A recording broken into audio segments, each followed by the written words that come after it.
লাশ রেডি করেছ? তা না করে কি আর থাকতে পারি? তোমাদের রাতের খিদে তো আমি পূরণ করি। আজ এমন কিছু মানুষকে মেরেছি যারা খুবই বদ। ভালোই হয়েছে। বদ মানুষের রক্ত মাংস খেতে বেশ মজা লাগে। হ্যাঁ হ্যাঁ হ্যাঁ।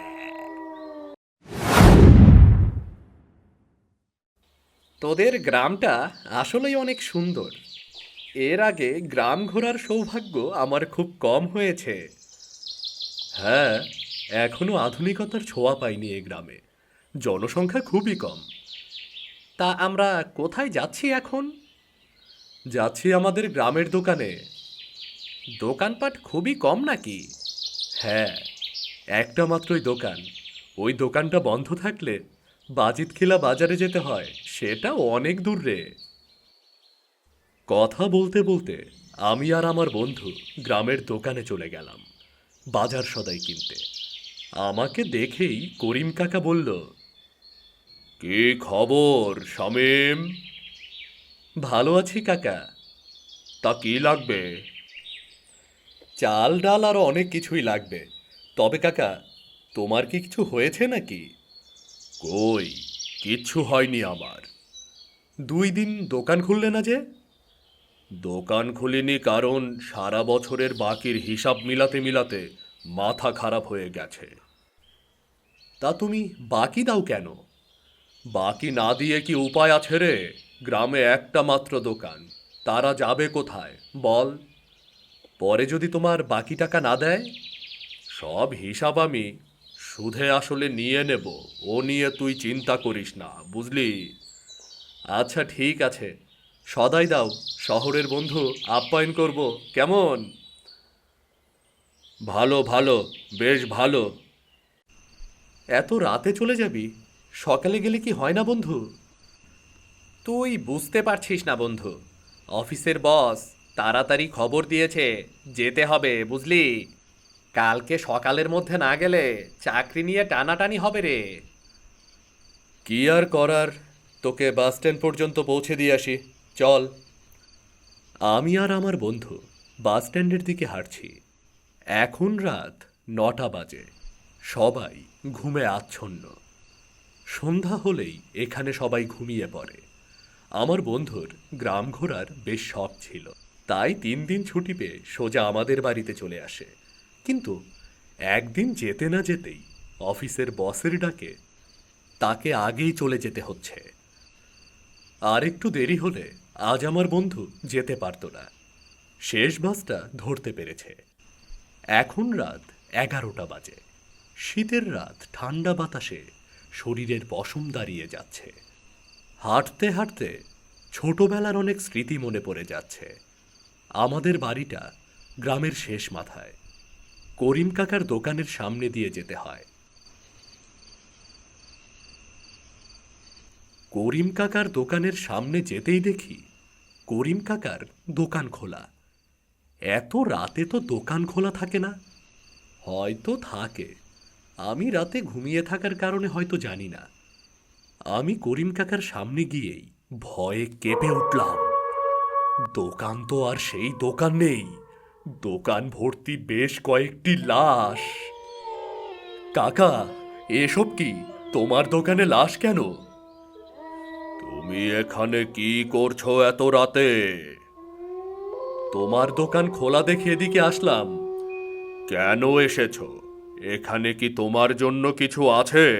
ভালো চাও তো তাড়াতাড়ি চলে যাও, ওরা আসলে তোমার ক্ষতি হবে। যাও যাও।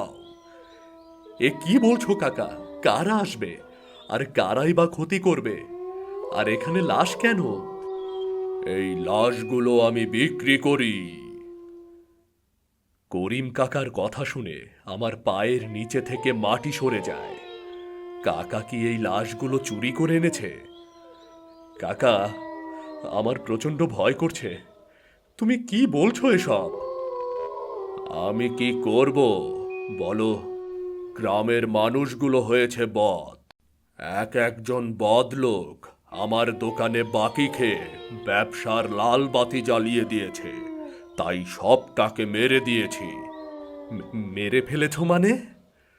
টাকা থাকার পরেও কেউ আমার টাকা দিতে চায় না, তাই বলে কি ওদের তুমি মেরে ফেলেছ? হ্যাঁ, তুই এখন এখান থেকে চলে যা, চলে যা বলছি। ওরা এখনই আসবে এখানে। করিম কাকার কথা শুনে আমার সারা শরীর হিম হয়ে আসে। একটা মানুষ এত হিংস্র কিভাবে হতে পারে? বাকি টাকার জন্য মানুষ মানুষকে মেরে ফেলতে পারে? এটা কি আবার হয় নাকি? আমি আর দেরি না করে করিম কাকার দোকানের সামনে থেকে চলে যাই। একটা গাছের আড়ালে গিয়ে আমি লুকিয়ে পড়ি, যেন করিম কাকা আমাকে দেখতে না পায়। লাশ রেডি করেছ? তা না করে কি আর থাকতে পারি? তোমাদের রাতের খিদে তো আমি পূরণ করি। আজ এমন কিছু মানুষকে মেরেছি যারা খুবই বদ। ভালোই হয়েছে। বদ মানুষের রক্ত মাংস খেতে বেশ মজা লাগে। হ্যাঁ হ্যাঁ হ্যাঁ।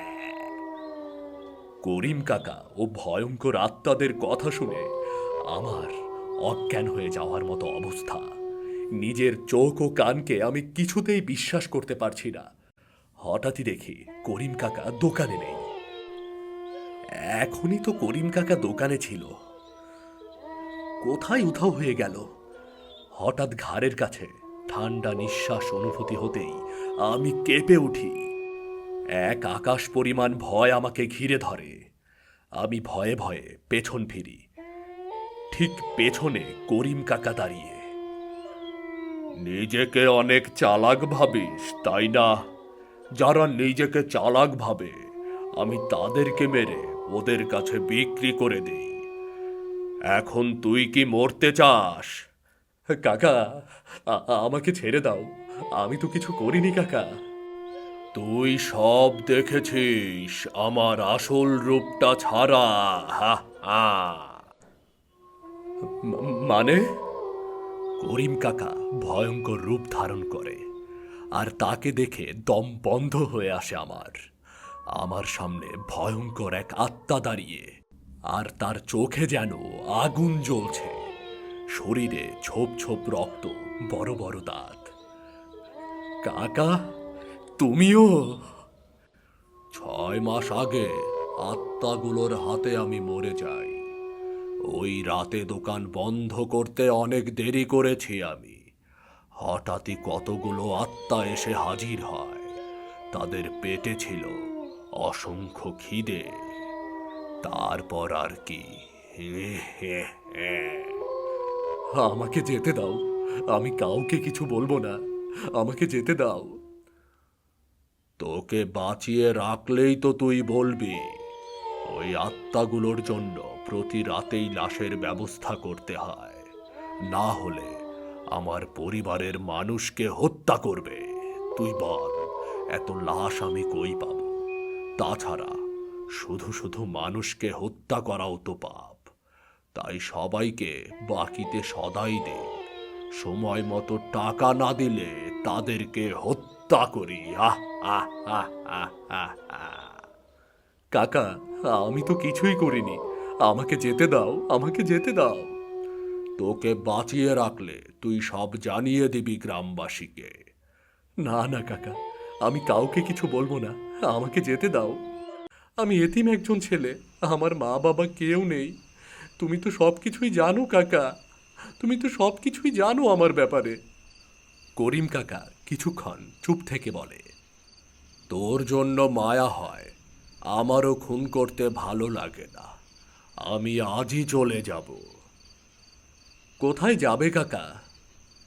আমি মৃত একজন মানুষ, এই পৃথিবীতে আমার কোনো অধিকার নেই। কাল থেকে আমার দোকানের দায়িত্ব তোর। এখন থেকে তুই আর এতিম না, আমার পরিবারের খেয়াল রাখিস। আমি চলে গেলাম। করিম কাকার কথাটা শুনে মনটা খারাপ হয়ে গেল। কাকাও নিজের ভুল বুঝতে পেরেছে। তোর তো অনেক ইচ্ছা ব্যবসা করার, এখন থেকে এই দোকানে তুই বসবি, আর খবরদার আজ থেকে কাউকে বাকি দিবি না। আর আমি এই আত্মাগুলোকে নিয়ে যাব, আর কেউ তোকে ভয় দেখাবে না। কথাগুলো বলে করিম কাকাও অদৃশ্য হয়ে যায়। এরপর থেকে করিম কাকার দোকান আমিই চালাই।